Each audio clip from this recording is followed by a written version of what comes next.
అందరికీ వందనాలు. ప్రియమైన దేవుని బిడ్డారా, దేవుడు ఇచ్చినటువంటి మహాకృపను బట్టి ఉదయకాల సమయంలో మిమ్మల్ని కలుసుకున్నట్టు దేవుడి చిత్తమై ఉన్నది.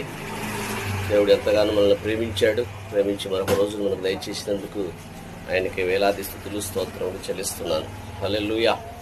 అదే రీతిగా మీరందరూ కూడా ఉదయకాల సమయంలో దేవుని సన్నిధిలో కుటుంబాల్లో ప్రార్థన చేస్తున్నారని నమ్ముతున్నాను. నమ్మటమే కాదు, చేశారని నేను ఎంతగానో విశ్వసిస్తూ ఉన్నాను.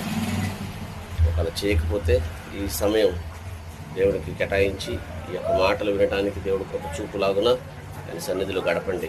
దేవుడు మిమ్మల్ని మీ కుటుంబాలని బహుగా దీవించి ఆశీర్వదించునుగాక. ఆమేన్. అనే వాక్యంలో భాగంగా యెహోవా శాసనములు నమ్మదగినవి, అది బుద్ధిహీనులకు జ్ఞానమును పుట్టించును. దేవుడు చెప్తున్నటువంటి మాట ఏంటంటే, యెహోవా శాసనాలు, యెహోవా ఆజ్ఞలు చాలా నమ్మదగినవి. అవి బుద్ధిహీనులకు ఏం చేస్తాయట? జ్ఞానమును పుట్టిస్తాయంట. మనం జ్ఞానం కలిగిన వారిని కాబట్టి ఇంకా పరలోక జ్ఞానంలో ముందుకు వెళ్ళాలి. మనం బుద్ధిహీనులుగా ప్రవర్తిస్తున్నామేమో, అలాంటి పరిస్థితిలో మనం ఉండకూడదు. ఎందుకంటే ఆయన వాక్యము, ఆయన జీవము కలిగిన మాటను మన హృదయంలో నిలుపుకొని ఆయన కొరకు ఆయన సన్నిధి సావాసంలో బ్రతికేటటువంటి బిడ్డలుగా మనం ఉండాలని దేవుడు మనతో మాట్లాడుచున్నాడు. అట్టి కృప మీరందరూ పొందుకోవాలని ప్రేమపూర్వకంగా తెలియజేస్తూ ఉన్నాను.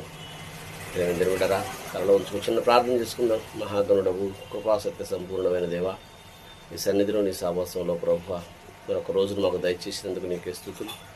ఈ రోజంతయు పనిపాటల్లో, ఉద్యోగంలో, వ్యాపారంలో, ఆయా సమస్త పని విషయంలో ప్రభువా, మేము కలిగి ఉన్నది ఏదైతే ఉన్నదో వాటన్నిటిలో ప్రభువా మేము విజయం సాధించటకు సహాయము దయచేయమని, అదే రీతిగా ప్రభువా ఈ యొక్క వాక్యమును ప్రభువా మా హృదయం నిలుపుకొని ముందుకు కొనసాగుటకు సహాయము దయచేయమని యేసయ్య పరిశుద్ధ నామములో అడుగుతున్నాం పరమ. ఆమేన్. అందరికీ వందనాలమ్మ. దేవుడు మిమ్మల్ని మీ కుటుంబాలని బహుగా దీవించునుగాక.